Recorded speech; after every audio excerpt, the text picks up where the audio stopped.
नमस्कार नमस्कार नमस्कार, बहुत बहुत स्वागत है आपका। मैं हूं आपके साथ रवि मिश्रा और आपका स्वागत है हमारे इस चुनावी कार्यक्रम पब्लिक पोल में। और देखिए, पब्लिक पोल में आज हम हैं मुंबई के मुलुंड में, और ये मुंबई नॉर्थ ईस्ट, मुंबई उत्तर पूर्व लोकसभा क्षेत्र है। और यहां पर आज हमारे साथ मुलुंड की जनता, मुलुंड में अलग अलग दलों के समर्थक कार्यकर्ता जुड़े हुए हैं, साथ ही बहुत ही खास हमारे साथ मेहमान भी जुड़े हुए, अलग अलग दलों के, अलग अलग पार्टीज के प्रवक्ता हैं, उनके प्रतिनिधि हैं, उनसे सवाल जवाब करेंगे, महाराष्ट्र के बड़े मुद्दे उठाएंगे। लेकिन आज के जो कार्यक्रम की अगर हम बात करें तो एक मुद्दा अचानक से चुनाव के ठीक बीचों बीच, देखिए मतदान भी चल रहा है, चुनाव प्रचार भी जोर शोर से चल रहा है, उसके ठीक बीचों बीच सैम पित्रोदा का एक बड़ा बयान आया है और उस पर पूरे देश में बहस छिड़ गई। बहस इसलिए क्योंकि प्रधानमंत्री ने उस बयान को कोट किया। वो बयान क्या है आपको हम बता दें। सैम पित्रोदा ने सीधे तौर पे पूर्वोत्तर भारत, दक्षिण भारत और पश्चिम भारत के लोगों को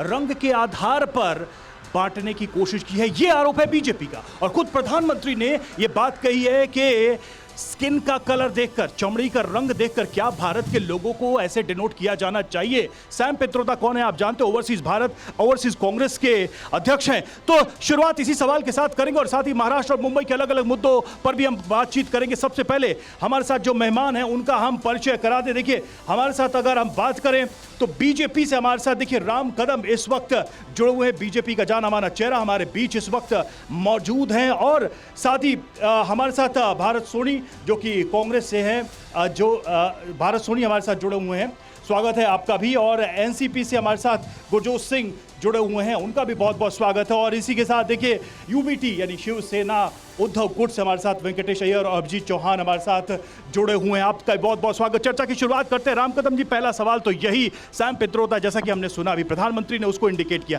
सैम पित्रोदा का ये दूसरा बयान है चुनाव के ठीक बीचों बीच और प्रधानमंत्री ने उस पर तीखी प्रतिक्रिया दी।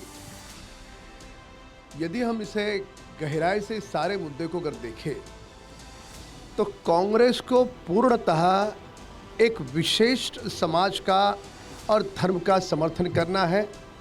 इस देश के हिंदुओं को पीड़ित और प्रताड़ित करने का दुष्काम कांग्रेस की ओर से लगातार हो रहा है। जब भी चुनाव समीप आते हैं इन्हें हिंदू धर्म के देवी देवताओं का स्मरण होता है और चुनाव चले जाने के बाद ये केवल एक विशेष एक धर्म के लिए काम करते हैं, उनकी हितों की रक्षा करने की बात करते हैं। जब मोदी जी ने कहा है कि सबका साथ सबका विकास, क्या यह देश 140 करोड़ का है, इस बात को हम नकार सकते हैं?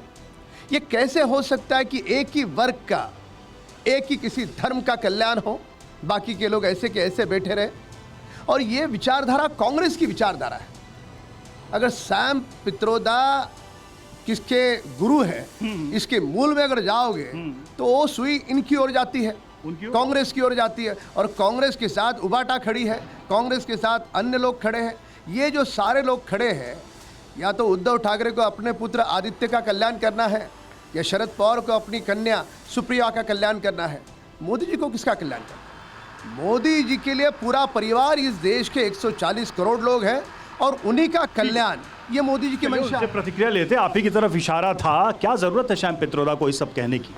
देखिए सैम पित्रोदा, पूर्वोत्तर के लोग चाइनीज, साउथ इंडियन के अफ्रीकन, ये मतलब इस बात का क्या? देखिए सैम पित्रोदा जी ने जो कहा है वो उनका निजी स्टेटमेंट है, उनका इंडिविजुअल स्टेटमेंट है और उस स्टेटमेंट से कांग्रेस पार्टी का कोई संलग्न नहीं है। कांग्रेस पार्टी ने कहा ये उनके पर्सनल विचार है। लेकिन प्रधानमंत्री जी को इनके बारे में क्यों बोलने की जरूरत क्यों पड़ गई? क्योंकि तीसरे चरण के बाद उनको पता चल रहा है कि उनकी जमीन पैरों तले खिसक रही है और वो नहीं आ रहे। आज जो 384 सीट पे, 82 सीट पे जो चुनाव हो गया उसमें वो लोग सत्ता पे नहीं आ रहे। 400 पार तो दूर की बात रही, 150 के ऊपर भी आएगा तो तौबा तौबा।